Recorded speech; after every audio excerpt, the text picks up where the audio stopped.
ವಿದ್ಯಾರ್ಥಿಗಳಿಗೆ, ಪಾಲಕರಿಗೆ, ಶಿಕ್ಷಕರಿಗೆ ಸಿರಿ ಮೊಬೈಲ್ ಸ್ಕೂಲ್ಗೆ ಸ್ವಾಗತ.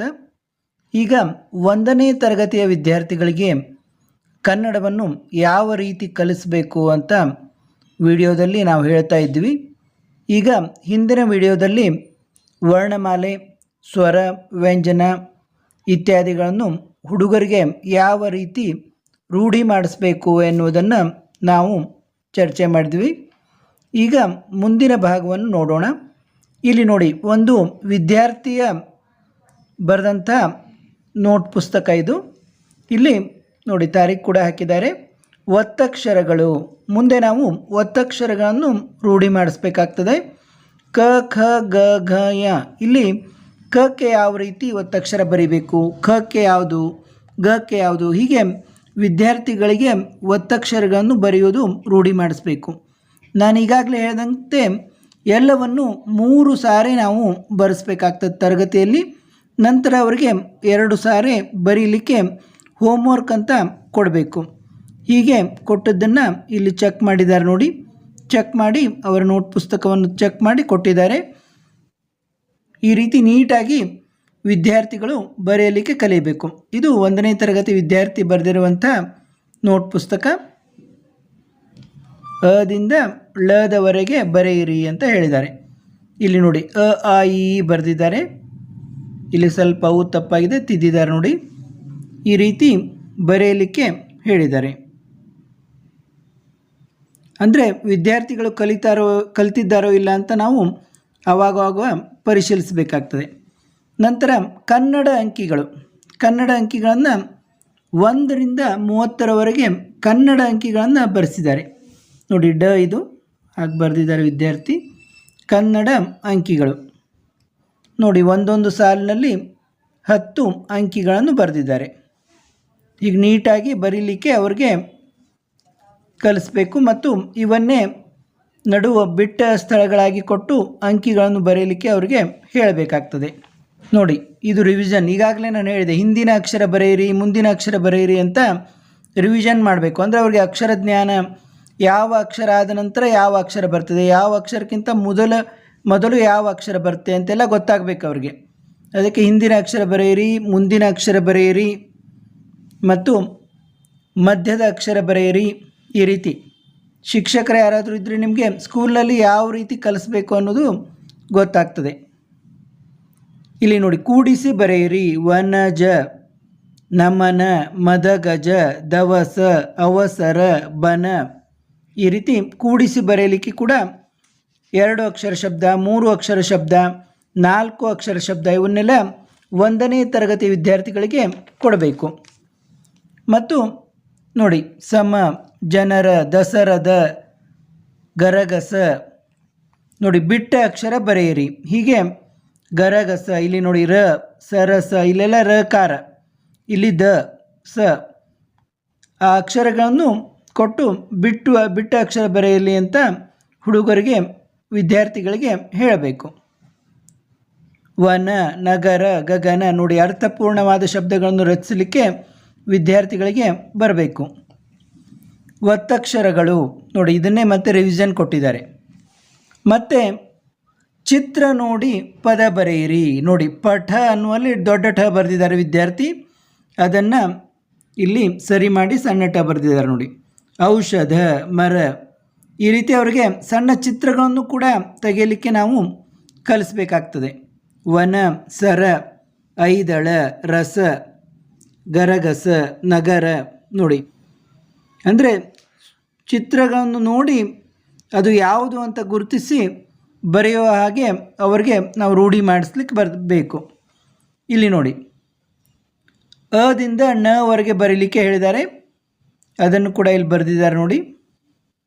ಸ್ವಲ್ಪ ಓ ಅನ್ನುವಲ್ಲಿ ಮಿಸ್ಟೇಕ್ ಆಗಿದೆ, ಅದನ್ನು ಕೂಡ ತಿದ್ದಿದ್ದಾರೆ ನೋಡಿ. ಇಲ್ಲಿ 1ರಿಂದ 30ರವರೆಗೆ ಬರೀಲಿಕ್ಕೆ ಹೇಳಿದ್ದಾರೆ. ಇಲ್ಲಿ ನೋಡಿ, 1ರಿಂದ 30ರವರೆಗೆ ಬರೆದಿದ್ದಾರೆ. ಇಲ್ಲಿ 23 ಅನ್ನುವಲ್ಲಿ ಸ್ವಲ್ಪ ಮಿಸ್ಟೇಕ್ ಆಗಿದೆ ನೋಡಿ. ನೋಡಿ, ಒತ್ತಕ್ಷರಗಳನ್ನು ಹೊಂದಿಸಿ ಬರೆಯಿರಿ. ಖಗೆ ಯಾವ ರೀತಿ ಒತ್ತಕ್ಷರ ಬರುತ್ತೆ, ಚಗೆ ಯಾವ ರೀತಿ ಬರುತ್ತೆ, ಟಗೆ ಯಾವುದು ಬರುತ್ತೆ, ಯಗೆ, ಳಗೆ, ಬಗೆ ಯಾವ ರೀತಿ ಒತ್ತಕ್ಷರಗಳು ಬರ್ತವೆ ಅಂತ ಇಲ್ಲಿ ಬರೆದಿದ್ದಾರೆ. ನೋಡಿ ಒತ್ತಕ್ಷರಗಳಲ್ಲಿ ಕೆಲವು ಕಡೆ ಕೊಂಬು ಬರೋದಿಲ್ಲ, ಅದನ್ನು ಇಲ್ಲಿ ನಾವು ಗಮನಿಸಬೇಕು. 31ರಿಂದ 40ರವರೆಗೆ ಬರಲಿಕ್ಕೆ ಹೇಳಿದ್ದಾರೆ. ನಂತರ 41ರಿಂದ 50ರವರೆಗೆ ಬರೆಯಲಿಕ್ಕೆ ಹೇಳಿದ್ದಾರೆ.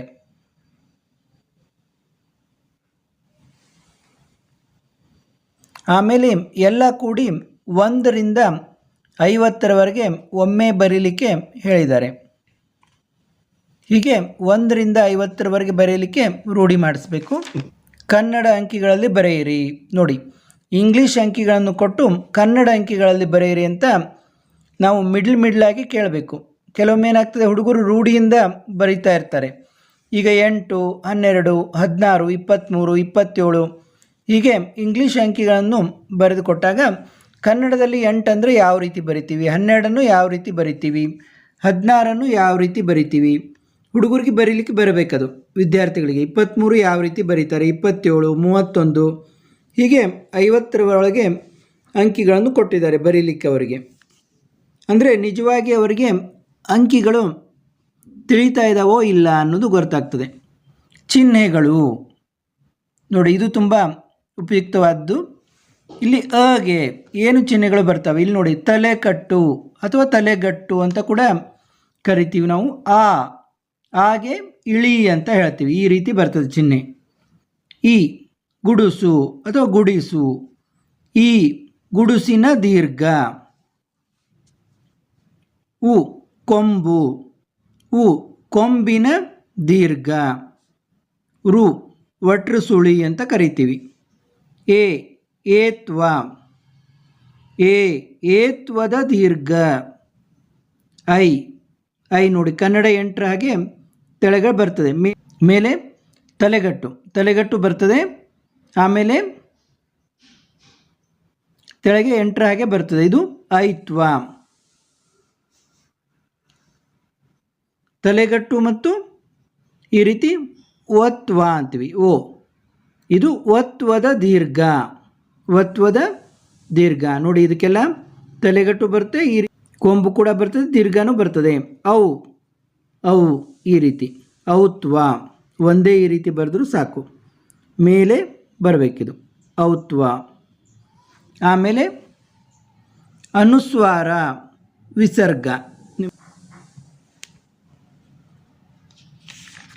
ಅದನ್ನೇ ಸ್ವರ ಚಿಹ್ನೆಯನ್ನು ಇಲ್ಲಿ ಸಪ್ರೇಟಾಗಿ ಬರೆದಿದ್ದಾರೆ ನೋಡಿ. ಅದನ್ನು ಬರೀಲಿಕ್ಕೆ ರೂಢಿ ಮಾಡಿದ್ದಾರೆ, ಇಲ್ಲಿ ಚೆಕ್ ಮಾಡಿದ್ದಾರೆ ನೋಡಿ. ಇನ್ನು ವ್ಯಂಜನ ಮತ್ತು ಸ್ವರ ಕೂಡಿ ಯಾವ ರೀತಿ ಆಗ್ತದೆ ಗುಣಿತಾಕ್ಷರ ಅಂತ. ಗುಣಿತಾಕ್ಷರಗಳು ವ್ಯಂಜನ ಪ್ಲಸ್ ಸ್ವರ ಚಿಹ್ನೆ ಗುಣಿತಾಕ್ಷರ. ಕ ವ್ಯಂಜನ ಈ ರೀತಿ ಕ ಆಯಿತು.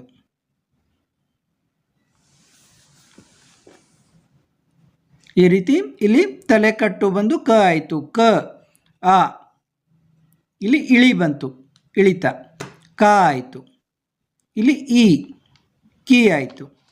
ಕೀ ಈ ರೀತಿ ಚಿಹ್ನೆಗಳೊಂದಿಗೆ ಯಾವ ರೀತಿ ಆಗ್ತವೆ. ಕು ಕು ಕ್ರು ಕೆ ಕೈ ಕೋ ಕೌ ಕಂ ಕಹ ಯಾವ ರೀತಿ ಆಗ್ತವೆ ಅನ್ನೋದನ್ನು ಗುಣಿತಾಕ್ಷರಗಳನ್ನು ಕಲಿಸ್ಬೇಕು.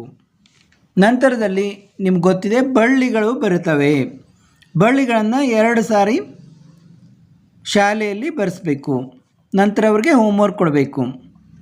ಈಗೆಲ್ಲ ಆನ್ಲೈನ್ ಕ್ಲಾಸ್ ಇದೆಲ್ಲ, ಆನ್ಲೈನ್ ಕ್ಲಾಸ್ನಲ್ಲಿ 2 ಸಾರಿ ಬಳ್ಳಿಗಳನ್ನು ಬರೀಲಿಕ್ಕೆ ಹೇಳಿ ನಂತರ ಅವ್ರಿಗೆ ಹೋಮ್ವರ್ಕ್ ಕೊಡಬೇಕು. ಇಲ್ಲಿ ನೋಡಿ 3 ಸಾರಿ ಬರೆದಿದ್ದಾರೆ, ಮತ್ತೆ ಬರೆದಿದ್ದಾರೆ ನೋಡಿ. ಎಲ್ಲ ಬಳ್ಳಿಗಳನ್ನು ಬರಿತಾ ಇದ್ದಾರೆ.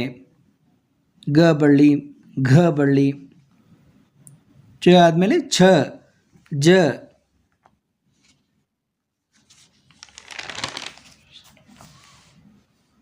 ನೋಡಿ ದೊಡ್ಡ ಝ ಮಹಾಪ್ರಾಣ, ನೋಡಿ ಅಲ್ಪ ಪ್ರಾಣ ಮಹಾಪ್ರಾಣ. ಜ ಝ ನೋಡಿ, ಅಲ್ಲಲ್ಲಿ ಸ್ವಲ್ಪ ವಿದ್ಯಾರ್ಥಿ ಇದು ಮಾಡೋದೆಲ್ಲ ತಿದ್ದಿದ್ದಾರೆ. ವ್ಯಂಜನಕ್ಕೆ ಸ್ವರ ಸೇರಿಸಿ ಬರೆಯಿರಿ, ಕಾರ್ಯ ದಾಖಲೆ ಅಂತ ಬರೆಸಿದ್ದಾರೆ. ಕ ಪ್ಲಸ್ ಆ ಕಾ, ರು ಪ್ಲಸ್ ಉ ರು, ಗ ಪ್ಲಸ್ ಐ ಗೈ, ಇವೆಲ್ಲ ಬರಲಿಕ್ಕೆ ಇಲ್ಲಿ ಹೇಳಿದ್ದಾರೆ ನೋಡಿ ಟ ಟಿ ಇಲ್ಲಿ ಬರೆದಿದ್ದಾರೆ, ಠ ಬರೆದಿದ್ದಾರೆ, ಡ ಡಿ ಬರೆದಿದ್ದಾರೆ, ಢ ಬರೆದಿದ್ದಾರೆ, ನ ಬರೆದಿದ್ದಾರೆ, ನ ತ ತಾತಿ, ಥ ತಾತಿ ಎಲ್ಲವನ್ನು 3-4 ಸರಿ ಬರೆದು ಹುಡುಗರಿಗೆ ರೂಢಿ ಮಾಡಲಿಕ್ಕೆ ಹೇಳಬೇಕು. ಎಷ್ಟು ಹೆಚ್ಚು ಬರೀತಾರೆ ಅಷ್ಟು ಉತ್ತಮ. ಅನ್ನತಾ ಬರಿಬೇಕಿಲ್ಲಿ. ಹುಡುಗರು ಉಚ್ಚಾರ ತಿಳ್ಕೊಬೇಕು ಮತ್ತು ನಡುವೆ ಅವ್ರಿಗೆ ಇದು ಯಾವ ಅಕ್ಷರ ಅಂತ ನಾವು ಕೇಳಿ ಅವ್ರಿಗೆ ಚೆಕ್ ಮಾಡಬೇಕು. ನೋಡಿ ಇದರಲ್ಲಿ ಪದ ರಚಿಸಿರಿ ಅಂತ ಕೊಟ್ಟಿದ್ದಾರೆ. ಪದ ರಚನೆ ಮತ್ತು ಉಳಿದವುಗಳನ್ನು ಇನ್ನು ಮುಂದಿನ ವಿಡಿಯೋದಲ್ಲಿ ನೋಡೋಣ. ನಮ್ಮ ಚಾನಲ್ಗೆ ಸಬ್ಸ್ಕ್ರೈಬ್ ಆಗದವರು ಸಬ್ಸ್ಕ್ರೈಬ್ ಆಗಿ ಮತ್ತು ನಾವು ಮಾಡುವ ವಿಡಿಯೋಗಳನ್ನು ನಿರಂತರವಾಗಿ ನೋಡಿ. ಇದರಿಂದ ನಿಮಗೆ ಸಾಕಷ್ಟು ಉಪಯೋಗವಾಗುತ್ತದೆ ಅಂತ ನಾನು ನಂಬಿದ್ದೀನಿ. ಎಲ್ಲರಿಗೂ ವಂದನೆಗಳು.